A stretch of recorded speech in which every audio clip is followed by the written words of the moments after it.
Hello there. Hope you're doing great today. Welcome to GKPro's free grammar series, where we truly try to make learning easy. All right, now we're trying to move into one of the most fun parts of English. As you can see, the grammar tool we are going to deal with today is second conditional. So, this is the grammar of dreams, imagination, and what if thinking, okay? So, today's tool, as I told you, is in reference with second conditional, and this is what you use when life is not real, but your ideas are. Okay? We use it to talk about dreams, imaginary situations, unreal present life, advice in made up scenarios, wishes, and the world inside your head, basically. Okay? The key idea is pretty simple. If there is an unreal or unlikely condition or an imagined result, then you are going to use a second conditional. As I told you again on the screen, it pretty much says that it talks about your imaginary, hypothetical, or unlikely life situations and their results. All right. When it comes to this particular topic about real life situations, you are going to be talking in terms of dreams, imaginary scenarios, unreal present situations, advice in hypothetical cases, or hypothetical outcomes as well, along with your wishes. Okay, I already spoke about the key ideas, so I'm going to go ahead and move to the next point, and that is when to use it. Now, listen, guys. Use this structure when the situation is not quite real. Okay? Maybe it's impossible. Maybe it's unlikely. Maybe it's just imagination. Use it when you talk about what if I were rich? What if I lived abroad? What would you do in my place? Okay? Things like that, or scenarios like these, what I just told you. Like what? What if I were rich? What if I lived abroad? What would you do in my place? Questions like these. But remember, this is not for real future plans, okay? In case you're going for real future plans, which are pretty much executable, then you're looking at using your first conditional and not second conditional. And this is not about past regrets. Okay, this is not about past regrets. When you're looking at past regrets, that's third conditional, and we are going to touch it later. Okay, so look at the screen. When to use it? As I told you already, that the situation is imaginary, the condition is unlikely to happen. Okay, maybe it's just imagination. Or when you're talking about unreal present or future situations, you are describing dreams or what if scenarios, okay? And you also are going to look at using second conditional when you give advice in imaginary situations, okay? Common areas where you use second conditionals are obviously dreams, wishes, advices, imaginations, hypothetical life situations, etc. And a very important question to ask yourself is when not to use it. Do not use it for real life future possibilities. I already told you that when you're looking at talking in terms of real future possibilities, then that's first conditional. Okay. Do not use for past regrets. Now that's where third conditional jumps in. We are going to talk about it in the next session. Quickly, a question that you're going to ask yourself is this hypothetical or unlikely to happen? Okay, if your answer is in yes, okay, if your answer is in yes, then you're looking at using second conditional. Okay, so what do I mean by this? If your future holds something unimaginable, that it's not pretty much going to happen, at that point of time you're looking at using this conditional. Okay, so let's look at the next section of today's session, that is meaning first. All right, meaning first in the sense, Do not think about the form or, or the formula or the structure. Just look at it as first the meaning of this particular conditional. What does second conditional pretty much mean? It means if this if this thing is unreal, okay? If this unreal thing happened, this would be my result, okay? Something wherein you're imagining, okay? If this is imagined and it's not real, this is unlikely but possible only in imagination. All right. So if yes, you're looking at using second conditional and you're at the right place. So obviously the feelings related to this particular conditional are imaginary, unreal, and dreamlike, like you're dreaming. All right. So that's the whole point here. It's imagined, it's not real, and your brain is exploring possibilities. Okay, it's not like it's definitely going to happen in the near future. The feeling here is dreamlike. Just try to remember that. Example: if I won the lottery, I would travel the world. So if I won the lottery, what is the sentence saying? If I won the lottery. Now will I win is the question. Probably not. Okay, but my mind is enjoying the situation. What's happening? A person thinks that if he wins the lottery, he will travel the world. However, the situation is unlikely. It's just imagination, correct? So that is where you're looking at using your second conditional. Let's look at the sentence form or the builder form, all right, to articulate the sentence. How do we form a sentence using a second conditional formula? It's pretty simple, guys. You just have to use your if clause, okay, plus past simple, and here your auxiliary verb is would. Would plus the base verb. Okay? Would plus the base verb. Notice something interesting here. We use past tense, but we are not talking about the past. Okay? We use past tense to show distance from reality. Okay? It's something really special when you look at conditionals, okay?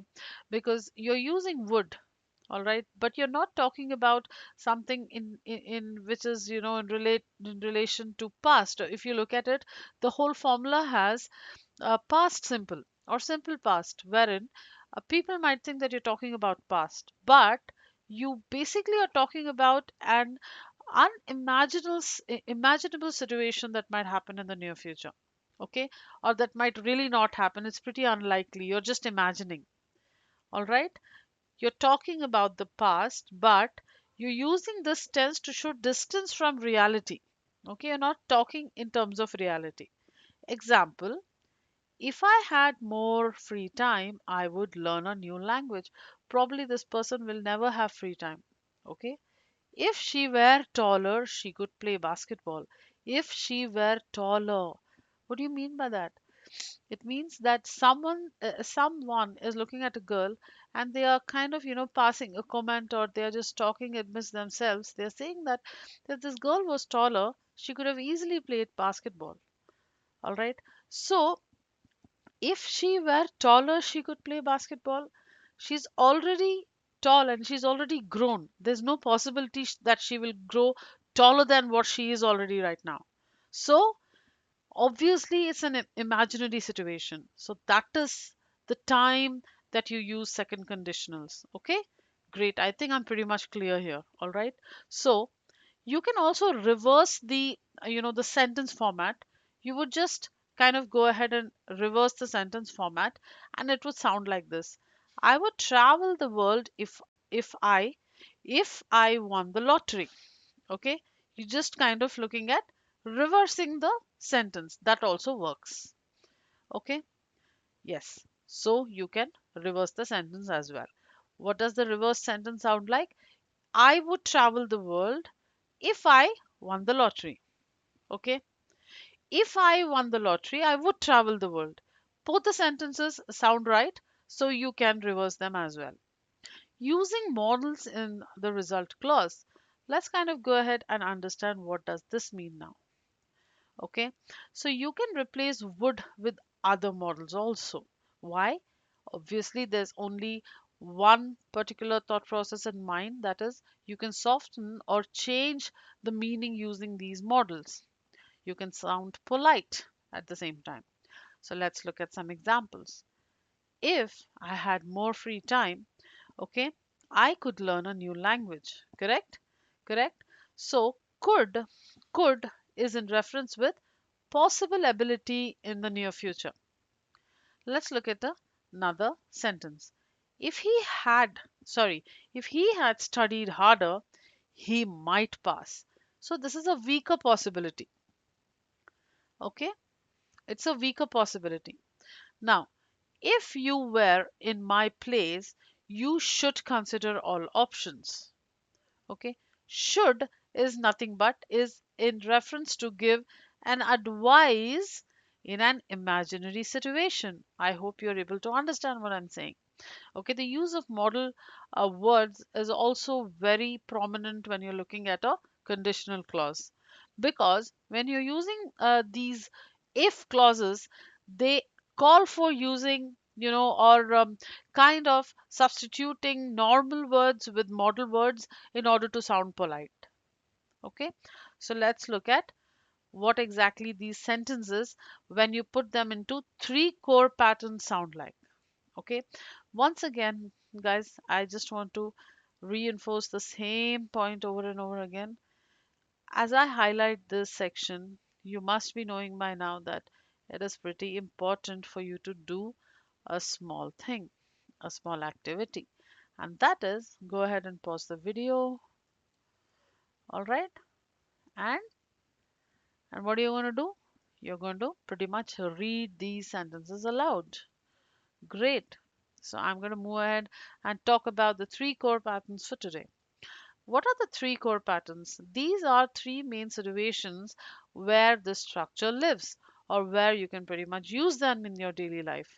So pattern one deals with imaginary situations. Okay, like for example, if I were a superhero, I would fly around the world. Obviously, that's not possible. It's only possible in the movies. Okay, so this is a hypothetical situation wherein I'm kind of talking to myself and saying that if I was a superhero, I would not mind flying around the world. Okay, so that is how it works. Now, let's look at pattern two, dreams and wishes. Dreams and wishes. Every one of us have dreams. Everyone wishes for something good to happen, right? Let's see what this sentence calls for today. If he lived in Paris, he would visit the Eiffel Tower every day. Now, again, there's someone who says that if he lived in Paris, he might live in Paris, but it's highly unlikely that he would visit Eiffel Tower every day, right? No one pretty much does that. However, if his office is there, in the Eiffel Tower or nearby to the the tower, he might actually go ahead and look at it every day. However, it's unlikely. It's an imagination. So that is why it's second conditional, guys. Why is it a second conditional? Why is it called a second conditional? Because when you're imagining hypothetical situations, that is when you're going to look at these, core patterns, or you're kind of going to use this particular structure. Okay, this is a second conditional structure. You will be looking at this and using it only when the situation is hypothetical or imaginary in nature. So pattern three, advise in unreal situations. So if I were you, I would study more, right? If I were you, I would study more. Obviously, not very easy to study more, but hypothetical situation again for everyone. If I were you, I would study more, right? That's pretty easy to understand. So these are your three core patterns for today. Quickly looking at the real life model lines, aka nothing but some more examples for you. Okay. If I had $1 million, wow, I truly wish I had. Okay. If I had $1 million, I would buy a house by the sea. What a beautiful thought, but pretty much hypothetical. Okay, so if they knew about the event, they would attend. If you were more confident, you could you could achieve great things. If she didn't, or if she did not work so much, she might spend more time with her family. Very true. Women have a lot of responsibilities. They are multiple role players, all right? So, what does the sentence say? If she did not work so much, she might spend more time with her family. If we had enough time, we would visit them this weekend. So, all of these situations are hypothetical, they are imaginary. Some people are just imagining that they will visit a person this weekend, things like that. So, basically, when you're looking at kind of situations wherein it might not happen, okay, but still you wish that it would happen, that is when you're looking at using second conditionals. All right, so let's quickly look at our contrast corner for today. So I spoke about first conditional in the previous lesson. I truly hope you go and catch that as well. So first conditional is in reference with real future possibilities, guys. Please do not go ahead and get confused with that structure to this structure that we are talking today in reference with second conditional, that is unreal and imaginary situation. A contrast example for you. If it rains tomorrow, we will stay home. It's a real possibility, right? So this is the first conditional for you.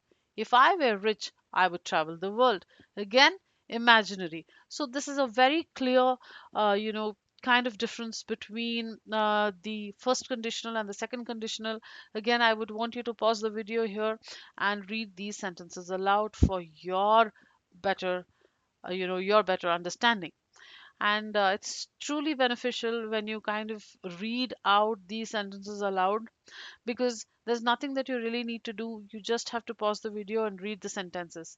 It also helps you to get your pronunciation going, your fluency started, and at the end of the day, you will understand there is a sense of improvement in the way you speak or communicate in English. Okay, so there's an extra note here, a very small extra note for you. Where with I? What do you mean by that? What do you mean by that? Pause the video and try to think about this. Try to think about this. This is very important, okay?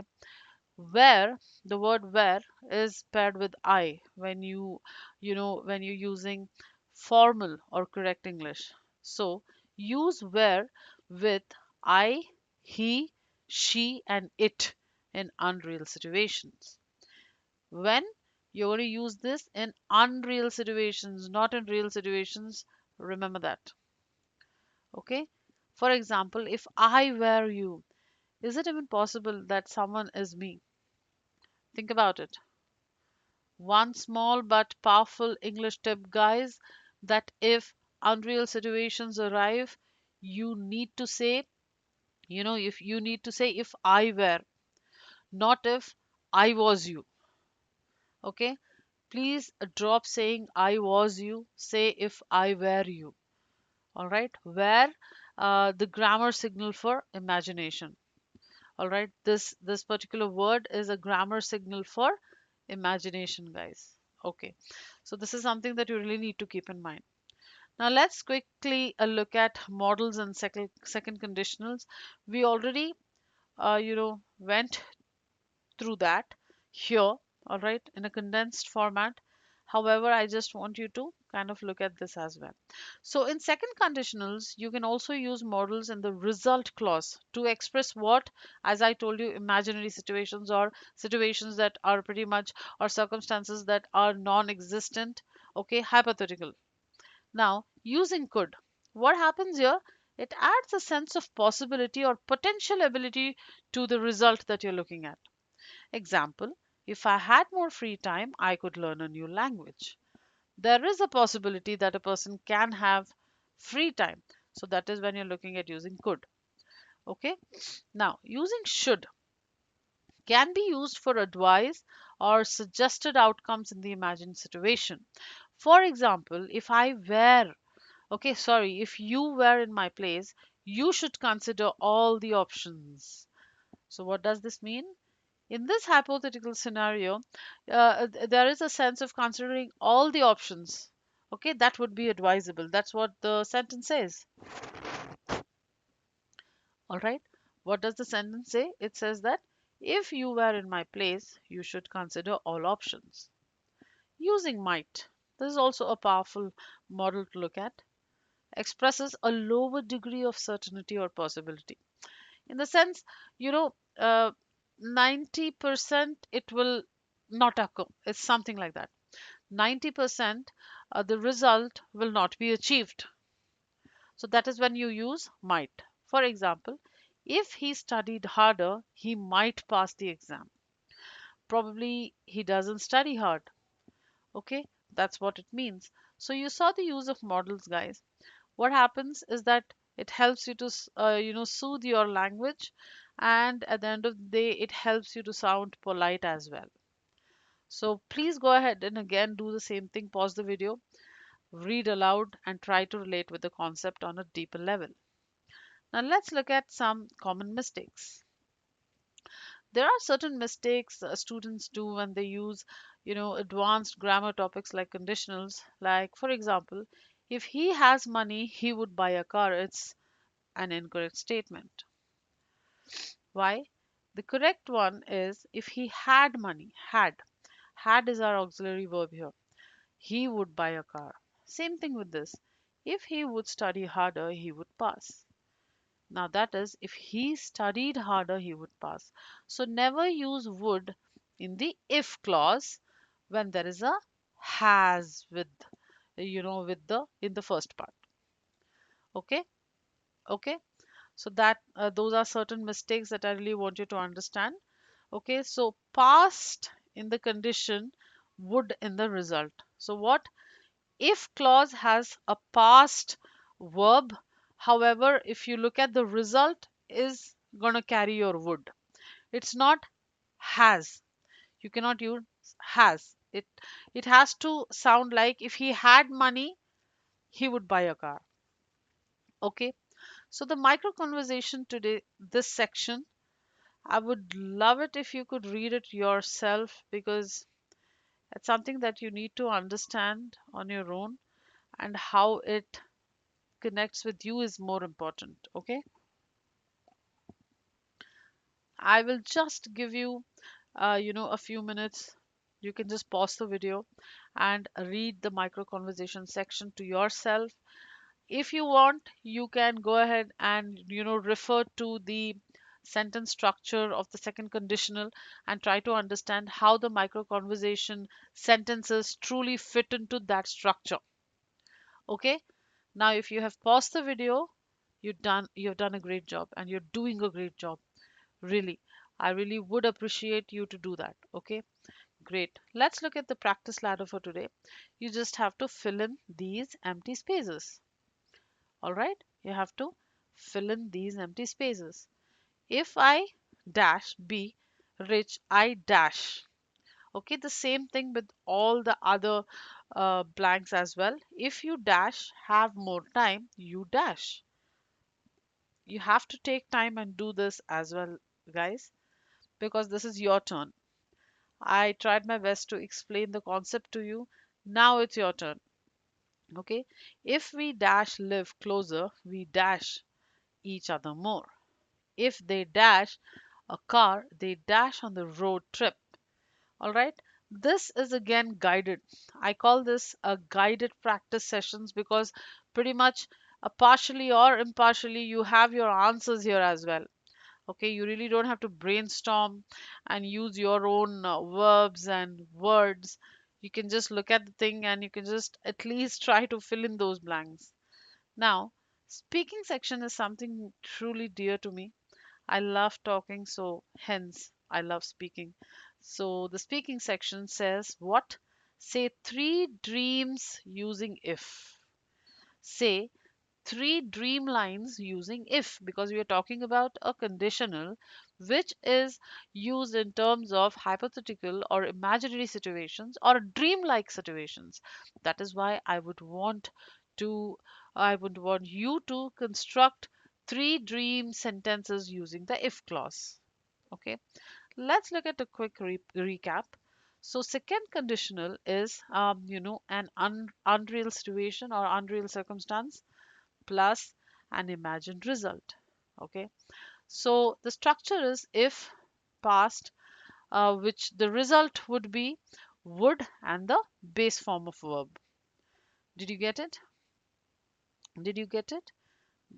I hope I was pretty clear whilst I was explaining about this particular conditional. I would just want you to go and catch other conditionals as well. That is, in regards to the zero conditional as well as the first conditional, because that also is very important. Okay. And also to reinforce, please go ahead and, kind of get serious about practice. It's very important. Okay, it's very, very important because how the only way that we can get hold over, the concepts that we are learning here is only through practice, guys. Okay, so a mini call to action before I leave today is write one dream sentence, and it has to be in regards with the second conditional and the structure that I shared with you. So the next conditional we are going to kind of deal with is the third conditional in the upcoming lesson. All right.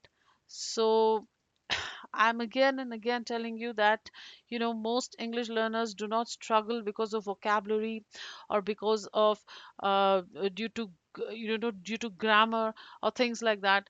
These are strategic ways how a person can accentuate they speak in English and communicate in a better way. So thank you so much for joining in today's session. Hope to see you soon, and let's get the third conditional rocking as well.